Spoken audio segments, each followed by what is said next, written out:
Hello friends, कैसे हैं आप सब। मैं आशा करती हूँ कि आप सब अच्छे होंगे। दोस्तों, आज की इस ऑडियो बुक में हम लेखक रॉबर्ट टी कियोसाकी की कुछ 5 महत्वपूर्ण बुक जैसे rich dad poor dad, rich dad cash flow quadrant, rich dad guide to investing, rich dad increasing your financial IQ और the business of 21st century के बारे में जानेंगे। फाइनेंशियल स्वतंत्रता प्राप्त करने के लिए हमें फाइनेंशियल ज्ञान की आवश्यकता होती है, लेकिन आज सूचना के युग में ज्ञान इतने तेजी से बह रहा है कि हम यह पहचान ही नहीं पाते कि क्या सही है और क्या गलत। इसलिए सही गलत की पहचान और सफलता के लिए हमें एक गुरु की आवश्यकता होती है। आज जहां अधिकतर लोग अपने काम में बहुत अधिक व्यस्त होते हैं, तो ऐसे लोगों को ढूंढना बहुत मुश्किल हो जाता है जो हमें सिखा सके। इसलिए हमारे पास एक दूसरा ऑप्शन है कि हम उन लोगों की किताबें पढ़ें जिन्होंने फाइनेंशियल ज्ञान प्राप्त किया है और जो दूसरों को फाइनेंशियल ज्ञान देने के उद्देश्य से अपने विचारों को किताबों के माध्यम से हमारे सामने पेश करते हैं। ऐसे ही एक लेखक रॉबर्ट कियोसाकी भी हैं। लेखक यह सोचकर लिखते हैं कि जो फाइनेंशियल ज्ञान उन्होंने प्राप्त किया है वह हर किसी के लिए जरूरी है, लेकिन बहुत कम लोगों को इस प्रकार के शिक्षक मिलते हैं जो कि उन्हें असल जिंदगी के सबक सिखा सके और फाइनेंशियल रूप से स्वतंत्र होने में उनकी मदद कर सके। तो क्यों ना हम एक ऐसे लेखक की किताबों से सीखने का प्रयास करें जिन्होंने स्वयं फाइनेंशियल स्वतंत्रता प्राप्त की है। तो चलिए स्टार्ट करते हैं। Number 1, rich dad poor dad book. अगर हम फाइनेंशियल स्वतंत्रता के लिए किसी से एडवाइस मांगने जाते हैं तो वह सबसे पहले हमें यही बुक सजेस्ट करता है। ऐसा इसलिए है क्योंकि अधिकतर लोगों का मानना है कि यह किताब पढ़कर अधिकतर लोगों ने अपनी फाइनेंशियल जर्नी शुरू की है। Rich dad poor dad book अमीर, गरीब और मध्यम वर्गीय लोगों के बीच का वह फर्क बताती है जिसके कारण अमीर लोग और अमीर होते जा रहे हैं और गरीब लोग और गरीब। इस किताब में हमें अमीरी की मानसिकता पता चलती है और यह भी हम जान सकते हैं कि किस प्रकार अमीर लोग पैसों को अपने लिए काम पर लगाते हैं। यह किताब संपत्ति और दायित्व के बीच का जो अंतर है उसे बेहतर ढंग से हमारे सामने स्पष्ट करती है। इस किताब में लेखक बताते हैं कि संपत्ति वह है जो हमारी जेब में पैसे डालती है और दायित्व वह है जो हमारी जेब से पैसे निकालता है। इस किताब में और भी बातें हैं, आप इसे पढ़ सकते हैं और अपनी फाइनेंशियल यात्रा शुरू कर सकते हैं। Number 2, rich dad's cash flow quadrant. यह किताब हमारी पैसों के प्रति मानसिकता के बारे में बताती है कि हम जिस प्रकार से पैसे कमाते हैं उसकी एक मानसिकता होती है और इन्हें क्वाड्रेंट की मदद से पता कर सकते हैं कि हम किस क्वाड्रेंट में हैं और उसे कैसे बदल सकते हैं।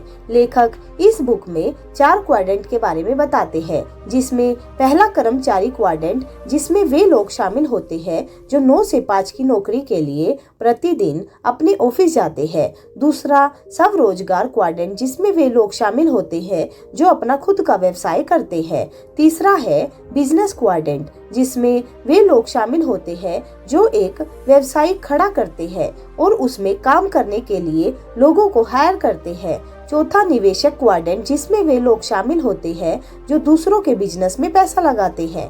लेखक का कहना है कि हमें नौकरी और स्वरोजगार क्वाड्रेंट से बिजनेस और निवेशक क्वाड्रेंट में आ जाना चाहिए जिससे वह फाइनेंशियल रूप से स्वतंत्र हो सके। इस किताब में हमारी कमाने की मानसिकता को बदलने के लिए और भी महत्वपूर्ण बातें मिलेगी, इसलिए आपको एक बार यह किताब जरूर पढ़नी चाहिए। Number 3, rich dad's guide to investing. यह पुस्तक सफल निवेशकों की मानसिकता और रणनीतियों पर प्रकाश डालती है। यह बुक हमें अमीरों की निवेश मानसिकता की तुलना गरीबों और मध्यम वर्ग के निवेश मानसिकता से करते हैं ताकि हम यह समझ सके कि पैसे बनाने के लिए क्या जरूरी है। यह बुक पैसों के 90/10 के नियम को भी उजागर करती है। यह नियम बताता है कि 90% पैसों के मालिक 10% लोग होते हैं जो वित्तीय ज्ञान पर ध्यान देते हैं। वहीं बाकी बचे 10% पैसे के मालिक वे 90% लोग होते हैं जो अपनी वित्तीय शिक्षा पर कम ध्यान देते हैं। यह बुक निवेश करने से पहले बिजनेस को समझने पर जोर देती है, क्योंकि हम निवेश किसी बिजनेस संपत्ति में ही करते हैं। इसलिए यह बुक हमें बिजनेस बनाने और उससे सीखने की ओर हमारा ध्यान आकर्षित करती है।